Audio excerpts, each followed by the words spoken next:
جس کے ساتھ کمٹمنٹ ہوگی اس کے ساتھ عمل کرو گے. Lose labour is very sweet. جس کے ساتھ محبت ہو جائے اس کی تو خدمت میں آپ ساری زندگی گزار دو گے, آپ اس کے لیے مر بھی جاؤ گے. اس وقت پتہ نہیں کیوں آپ کا تساہل غائب ہو جاتا ہے. جب تھوڑی سی محبت پیدا ہو جائے کسی کے ساتھ, آپ کے تو پاؤں میں بجلیاں آ جاتی ہیں, دماغ ہر وقت اس کا سوچ رہا ہوتا ہے. تو کسی بڑی پرانی کہاوت میں اہل عرب کے ایک مدبر نے کہا کہ love is a value which can not be replaced. یہ واحد ویلیو ہے جس کی ریپلیسمنٹ ہی کوئی نہیں ہے.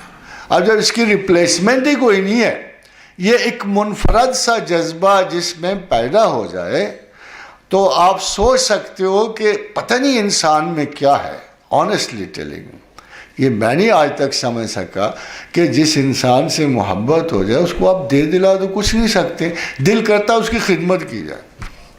یعنی محبت ایک ایسا جذبہ ہے کہ وہ ہر ظالم سے ظالم شخص کو مجبور کر دے گا کہ جس سے اسے محبت ہے اس کی خدمت کی جائے. اب دیکھو نا, آپ کو اللہ سے ایسا انس کیوں نہیں ڈیولپ ہوتا؟ سب سے بہترین محبت تو صفاتی ہوتی ہے. ایسی صفات تو کسی اور میں ہے ہی نہیں. فار ایگزامپل, جس کا کوئی دوست نہیں اس کا اللہ دوست ہے. اللہ کے سوا کوئی قابل اعتماد دوست ہے ہی کوئی نہیں. آج کے گلے شکوے دیکھو, ادھر سے ادھر کر دیتی ہے دنیا, بگاڑ دیتی ہے. گلہ ہی سب سے بڑا ہے. ہم نے اتنا انس رکھا, اتنا پیار رکھا, اگلوں نے ہمیں کوئی جواب ہی نہیں دیا, اگلوں نے یہ کر دیا. تو یہ وہ جذبہ ہے. اگر آپ نے اس کا برابر کا صلہ لینا ہے تو صرف اللہ سے ہو سکتا ہے. اس کے پاس کوئی ریٹرن کی کمی نہیں ہے. اور وہ کہتا کیا, اب دیکھو ہمارے رسم بنی ڈرو ڈرو ڈرو. بھائی کہاں تک ڈرو؟ میں کیا ڈروں اللہ سے؟ وہ مجھے نظر نہیں آ رہا. وہ اتنا بڑا ہے کہ میں تو ایک معمولی سے پنچکی کے خوف سے پس جاتا ہوں. میں ایک پتھر کی ضرب سے ختم ہو جاتا ہوں. میں اس سے کتنا ڈر سکتا ہوں؟ رات کو ایک حادثہ پیش آ جائے, ایک سایہ میری اگر کھڑکی کے سامنے آ جائے تو میں خوف سے مرا جاتا ہوں. میں اللہ سے کتنا ڈر سکتا ہوں؟ کیا اللہ بھی ڈرانے کو کہتا؟ نو, ناٹ ایٹ آل. بھائی وہ کہتا ہے یار اس چیز سے ڈرو جو تمہیں مجھ سے دور کر دے. اللہ کا صحیح معنی میں خوف یہ ہے کہ اس چیز سے ڈرو جو تمہیں اللہ سے دور کر دے. پھر اپروچ کیا ہے؟ وہ تو اس نے بڑی سادہ سی بات کی, لن تنالوا البر حتی تنفقوا مما تحبون. مجھے محبت کرنا نا, اب کوئی عورت اور کوئی مرد کہہ دے مجھے, اس پہ اگر کوئی اختلاف ہو, اس پہ کوئی اختلاف نہیں کہ محبت کرنے والا کوئی شیئرنگ نہیں چاہتا, ایسا نالائق ہوتا ہے. کوئی شیئرنگ نہیں چاہتا, نہ کوئی مرد چاہتا شیئر کرنا, نہ کوئی خاتون چاہتی شیئرنگ.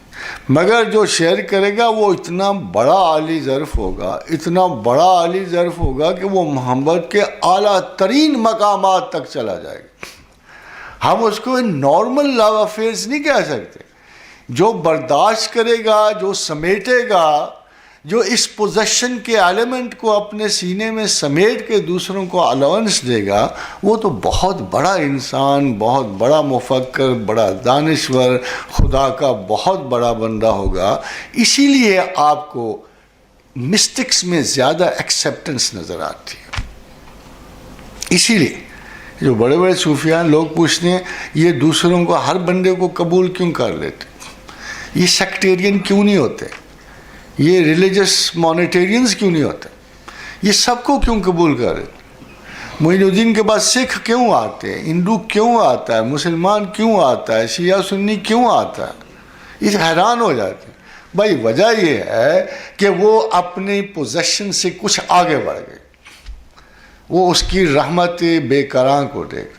اگر وہاں سے ایشوئنس اتنی کامن ہے, اتنی فراخ ہے, تو پھر ہم کیسے کنجوس ہو سکتے ہیں؟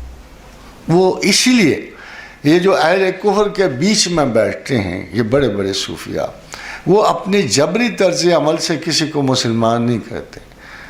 اس لیے کہ جیسے آپ کو پتہ ہے اقبال نے بھی کہا تھا کہ محبت فاتح عالم ہوتی. اور ان لوگوں کو آپ صحیح محبت کے مراکز تصور کر سکتے ہیں۔ اس لیے یہ مغفرت کی بھی مجالس رکھتے ہیں، یہ خدا کی بخشش کے کارندگان ہوتے ہیں، یہ لوگوں کو قبول کرتے ہیں، وصول کرتے ہیں، دعا کرتے ہیں، اللہ تعالیٰ کی مہربانیاں عطا کرتے ہیں، کسی کو بدترین کفر و شرک سے اللہ کی رحمت کو لے کے آتے ہیں۔ خدا ان کا منتظر ہوتا ہے، خدا اس لیے ان کے درجات بلند کرتا ہے کہ یہ وہ لوگ ہیں جو اس کی رحمت پہ قدغن نہیں لگاتے، رکاوٹ نہیں لگاتے۔ اب آپ دیکھیے اللہ کو توبہ سے خوشی کتنی ہوتی ہے۔ یہ ویسے ہے لطیفہ تھا، مگر یہ الہیاتی لطیفوں میں سے ہے کہ اللہ کے رسول کا ارشاد ہے صلی اللہ علیہ وآلہ وسلم، یہ خوبصورت لطائف میں سے کہ اللہ توبہ سے، بندے کی توبہ سے اتنی محبت رکھتا ہے جیسے اس بدو کی طرح جس کا صحرا میں نا بڑی دور نکل جائے، کوئی چشمہ نہ ہو، پھر اس کے اونٹ پہ پانی لدا تھا، خوراک تھی، سب کچھ تھا، پھر وہ گم ہو گیا۔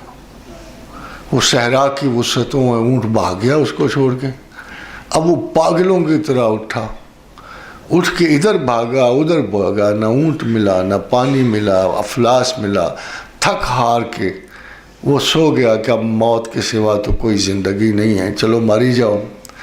جب وہ تھوڑی دیر سو کے اٹھا، ذرا آگے بڑی مزیدار بات ہے، جب وہ تھوڑی دیر سو کے اٹھا تو اس نے دیکھا کہ اس کا اونٹ اس کے پاس کھڑا تھا، پانی بھی تھا، روٹی بھی تھی، سب کچھ۔ تو وہ خوشی سے اتنا بوکھلا گیا کہ اس نے فوراً کہا، اے اللہ میں تیرا مالک اور رب ہوں، اور میں ہی تیرا پالنے والا ہوں، اور میں ہی تیرا مہربان ہوں۔ یعنی بوکھلاہٹ میں فکر ہی بھول گیا کہ اے اللہ تو میرا رب ہے، تو میرا مالک ہے، تو مجھ پہ رحم کرنے والا۔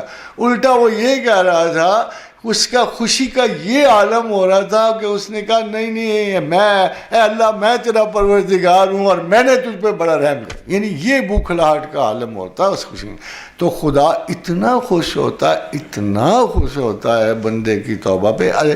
یہ بڑا غیر معمولی موازنہ ہے، اگر آپ غور کرو تو یہ بڑا غیر معمولی موازنہ ہے کہ عقل خبت ہو جاتی ہے، اللہ کی نہیں، اس بندے کی جس کو اچانک اتنی بڑی خوشخبری ملے، اس کی عقل خبت ہو جاتی ہے، وہ پتہ نہیں کیا اوٹ پٹانگ کہتا پھرتا ہے منہ سے۔ پھر جب اللہ کو اتنی بڑی خوشی ہوگی تو وہ کیا کرے گا؟ اندازہ لگا سکتے ہو وہ کیا کرے گا؟ وہ اپنی بے قرار رحمت کے خزانے اس گناہ گار پہ لٹا دے گا۔ وہ یہ کرے گا نا کہ جس کو تھوڑی سی دینی تھی، جب وہ ایک گناہ گار کو، ایک خطا کار کو دیکھے گا کہ اس نے مجھے رب مانا، مجھے سچا جانا، وہ دل سے محبت مجھے کر رہا ہے، تو وہ اتنا خوش ہوگا، اتنا خوش ہوگا کہ وہ بے قرار رحمت کے خزانے اس پہ لوٹا دے۔ خادم حضرات، اللہ میاں کی عادات سمجھنا آسان نہیں ہے، کیونکہ ہیں بڑی بڑی عادات۔ ہمارے پاس 0 ہیں تو اس کے پاس 100 ہیں۔ دیکھو نا، اس نے اپنی رحمت کی مثال دینی تھی نا، اس کے پاس تھا ہی کچھ نہیں۔ وہ کیا کرتا؟ اب زمین پہ اتر کے آ کے بتاتا کہ میں اتنا بڑا مہربان ہوں۔ تو جو چیز وہ چنتا ہے نا مثال دینے کے لیے، اس کو بڑے غور سے دیکھنا چاہیے کہ وہ کون سی ہستی کو چن رہا ہے اپنی مثال دینے کے لیے۔ پھر اس نے کس کو چنا؟ ماں کو۔ ماں کو چنا۔ اس نے کہا لوگوں، باقی تو کسی کو کم علم ہے یا نہیں ہے، جو رسول اللہ صلی اللہ علیہ وسلم کو نہیں مانیں گے ان کو تو حضور گرامی مرتبت کے رحم و کرم سے واسطہ نہیں پڑے گا، مگر ماں سے تو سب کو واسطہ پڑتا ہے۔ ماں کے بغیر پیدا بھی تو کوئی نہیں ہوتا کو۔ تو پھر اس نے جو اپنے رحم و کرم کی مثال دی وہ ماں کی دی کہ میں تم پر 100 ماؤں سے زیادہ مہربان ہوں۔ تو حضور صلی اللہ علیہ وسلم ایک دفعہ ام طلحہ کے پاس سے، مجھے ایگزیکٹلی نام نہیں، تو وہ کھانا پکا رہی تو ان کا بچے ساتھ بیٹھے ہوئے تھے، تو ایک دم سے آگ بڑکی جب لگی تو وہ بھاگ کے کہیں، بچہ قریب ہوا تو اسے بچایا، آنکھ سے. پھر انہوں نے عجیب سا سوال پوچھا. انہوں نے کہا کہ یا رسول اللہ صلی اللہ علیہ وسلم میں تو ایک ماں ہوں, میں نے دیکھا میرا بچہ ذرا سا آگ کے قریب گیا ہے تو میں بھاگ کے گئی اور میں نے اس کو سیفٹی میں رکھا, تو کیا اللہ اس قسم کی مہربانی رکھتا ہے؟ تو حضور نے وہی مثال لوٹا کے کہا اگر تم ماں ہونے کی حیثیت سے اپنے ایک چھوٹے سے بچے کو آگ کی قربت سے بچانے کے لیے اتنی بے چین ہو گئی ہو, تو اللہ جس نے تمہیں پیدا کیا ہے جو 100 ماؤں سے بھی زیادہ, یہ 100 محاورہ تن ہے, 100 محاورہ تن ہے جسے ہم عجلت میں بول جاتے ہیں. انہوں نے کہا اگر لاکھوں کروڑوں ماؤں کے جذبوں کو اکٹھا کیا جائے تو خدا کے اس جذبہ ترحم اور محبت اور مغفرت اور بخشش اور کرم تک نہیں جاتے. تو why not believe him? Why not love him as you love your parents, your mother, your father? یہی وہ گلا کرتا اور کہتا چلو یار روز نہیں, بار بار نہیں. فَإِذَا قَضَيْتُم مَنَاسِكَكُمْ, حج کے موقع پہ کہا نا اس نے کہ جب باقی عبادات کی رسم و رواج ختم ہو جائیں, فَإِذَا قَضَيْتُم مَنَاسِكَكُمْ فَاذْكُرُوا اللَّهَ كَذِكْرِكُمْ آبَاءَكُمْ, مجھے اس طرح یاد کرو جیسے آبا و اجداد کو کرتے ہو, جیسے ماں کو کرتے ہو, جیسے باپ کو کرتے ہو, جیسے دادا کو کرتے ہو. ہاں تھوڑا سا فرق ڈال دو, او اشد ذکر, تھوڑا زیادہ کر دو. جب تم تھوڑا زیادہ کرو گے تو مجھے یہ یقین ہو جائے گا کہ میں تمہیں تمہاری ماں سے بھی زیادہ عزیز تر ہوں, باپ سے بھی زیادہ عزیز تر ہوں. میں تمہیں دنیا کے, یہ خدا کا رائٹ ہے نا, حق بنتا ہے نا اس کا. بھائی ماں اللہ کے بغیر کچھ نہیں تھی, باپ اللہ کے بغیر کچھ نہیں تھا, نسل انسان اللہ کے بغیر کچھ نہیں تھی, رزق اللہ کے بغیر کوئی نہیں دے سکتا, عزت نہیں دے سکتا, توہین نہیں دے سکتا. جب کوئی بھی کوئی شاید نہیں دے سکتا اور دینا ہی صرف اللہ نے, تو پھر اس کی پرائیورٹی تو رکھو نا. بخشش بھی اسی کی, کرم بھی اس کا, زندگی بھی اسی, موت بھی اسی کی, بعد الموت زندگی بھی اسی کی, ارب سال کی مغفرت اور آسانی بھی اسی کی, جنت الفردوس بھی اسی کی, بقائے حیات اسی سے. تو پھر اس کو پراپر ریکارڈ کیوں نہیں دیتے؟ کون سا برین ہے جو پرائیورٹی کو ارینج نہ کرے؟